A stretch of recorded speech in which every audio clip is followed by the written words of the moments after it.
Monster Trucks is a movie made for kids and made by kids. We all have movies we loved as kids, but is there anything that can make a dumb kid movie still lovable for grown-ups? I'm Hector S. Navarro, and this is Screen Junkies News.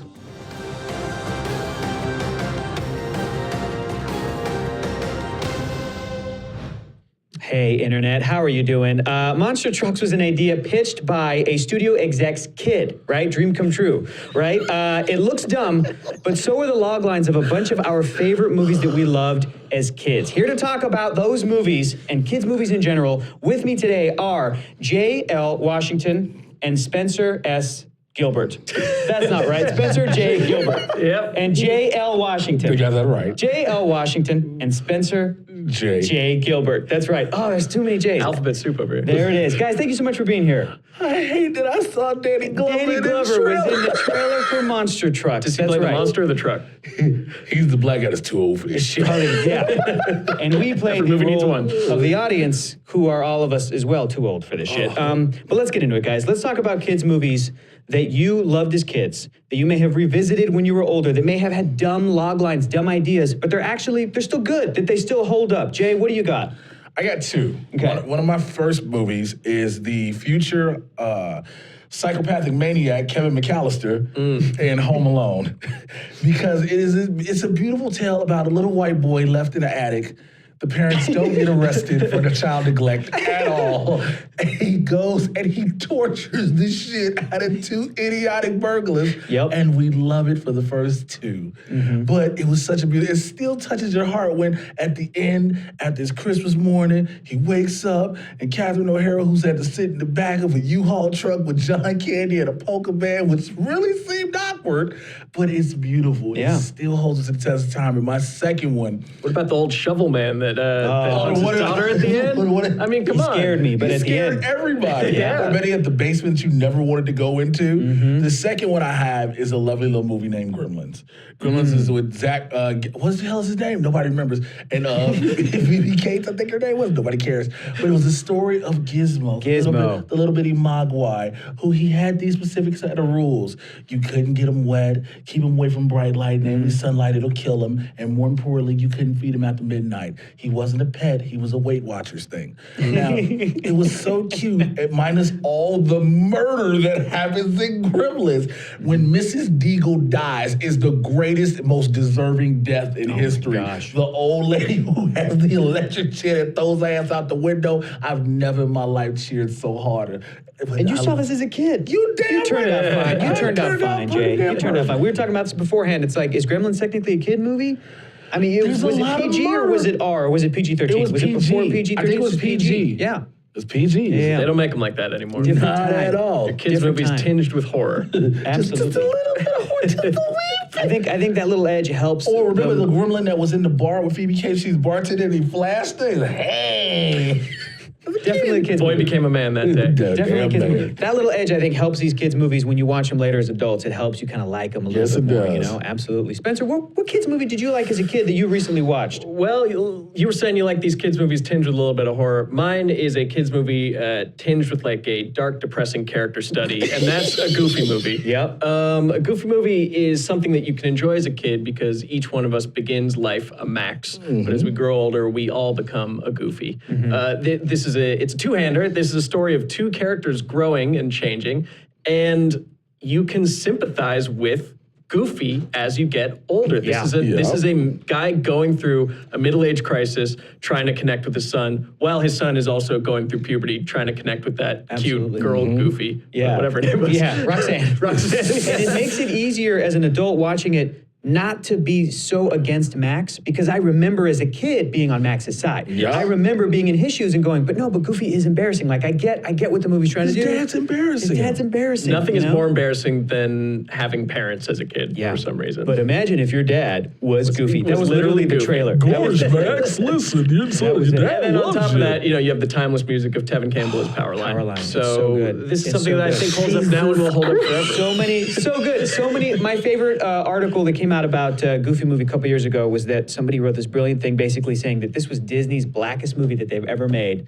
And I think that's true. I think it holds up, that it's the music is fantastic, the characters are great. Let's talk about my movie for a second. A movie that I loved as a kid and I will always love, I think it's a great film, The Sandlot. The Sandlot is awesome. It's got a great script, it's got a great story, and it's something you can appreciate more and more the older that you get. When I was a kid, The Beast scared me. Yeah. First time I watched it, it's awesome. And all of those great moments with that kid from The Big Green saying forever. For all those other kids, forever. It's so quotable, it's so great.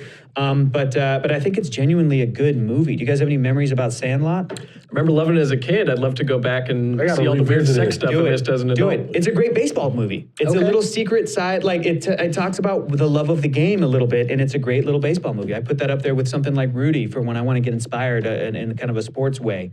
Oh, wow. Yeah. Okay. Which isn't often, but instant tears for me. Right, that's a tear jerker. Want to get inspired in a sports way. Let's talk about. We're here to talk about, guys, kids' movies that we loved as kids, that we revisited, watched again as adults, and it turns out that they're awful. Let's start over here with Spencer. Spencer, what do you got? Give us a kids' movie that's actually bad. You know, there's so many. I was a big defender of this movie. There was an eternal debate of what do you like better, Three Ninjas or Surf Ninjas? And as I grow older and wiser, I realize they're both awful. Yes. They're both Correct losers. And Surf Ninjas lost most of all because you have the song Bob Aran multiple times, like full musical breaks where they just sing Bob Aran.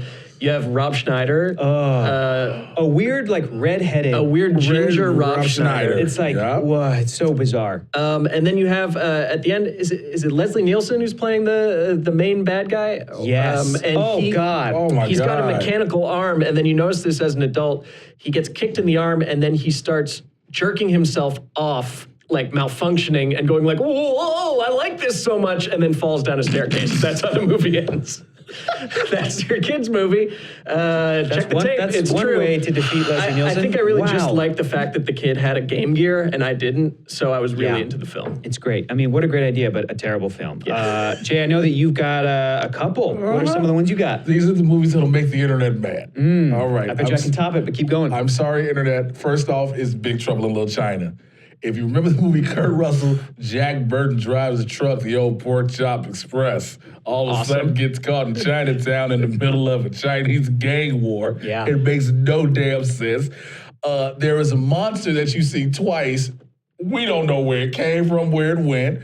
There is... Oh, yeah, it ends up at the end, too. It's like on the truck. And the Come truck on. is gone. Yeah, why not? David Lopan's henchman, one looks like Raiden. Which was like, Yes. oh, is that where they got Raiden? That wasn't it. Yes, it the is. The other one was bad long hair, but then one gets mad when Lopan dies and inflates himself up to a human balloon, goes, ah, and explodes. You're saying all this like it's bad. It's horrible. The fighting scenes were horrible when they were doing, when it was the, what was it? I forgot what dude's name. They were fighting, jumping in the air fighting. A lot of trampoline Just kicks. a lot of trampoline. Yeah. It was brutal.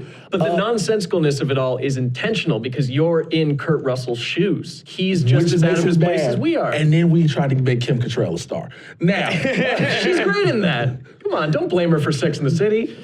I hold her for everything. You're Second crazy. one is this is going to make the world mad at your boy, and that would be Duck Titties. And by that, I mean Howard the Duck. The name of the movie was Howard the Duck. Howard the Duck. Jay remembers it differently. Yeah, everybody remember, it was so stupid. It was a little duck who was a smut duck from a world. He gets sucked up through a portal. He comes and lands in Cleveland, Ohio.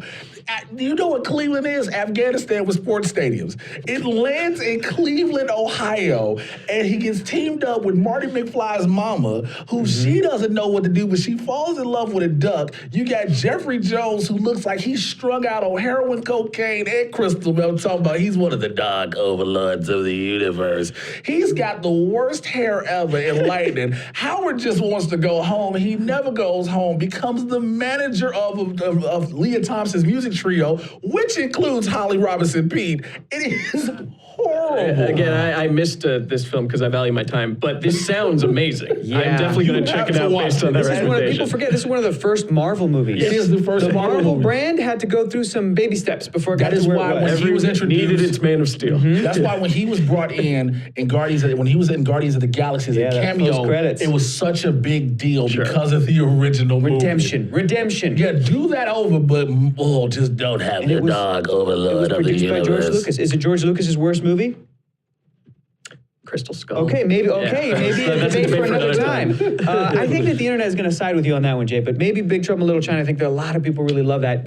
I mean, but it is bad. But like you're saying, Spencer, like on purpose. Oh, you think we're bad? Wait till you say yours. Okay, here we go. I'm throwing it down. I got to preface this with this. I am the #1 classic animation fan. I love the Looney Tunes. I love them. But upon further review, Space Jam is a bad movie. It's a stupid movie that doesn't make any sense.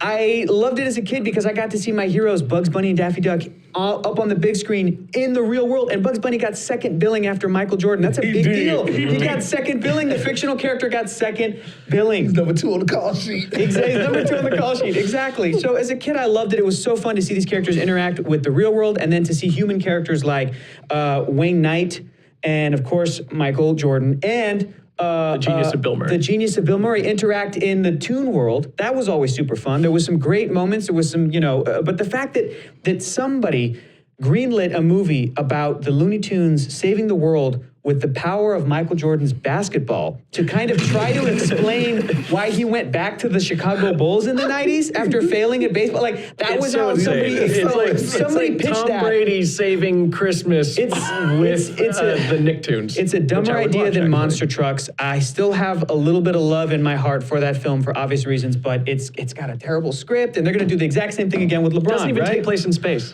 It takes place in what, Madison Square Garden? No, in the center of the earth where the Looney Tunes live. Yes, under the golf course. That's where it takes place in. Oh my gosh, I can't believe it. And nobody ever mentions the fact that Marvin the Martian is also a Martian, but he's also a Looney Tune, so that's why he was a referee. It's kind of brilliant, but nobody ever mentions that. He was a referee for the games. Full of holes. Impute 36 space modulator.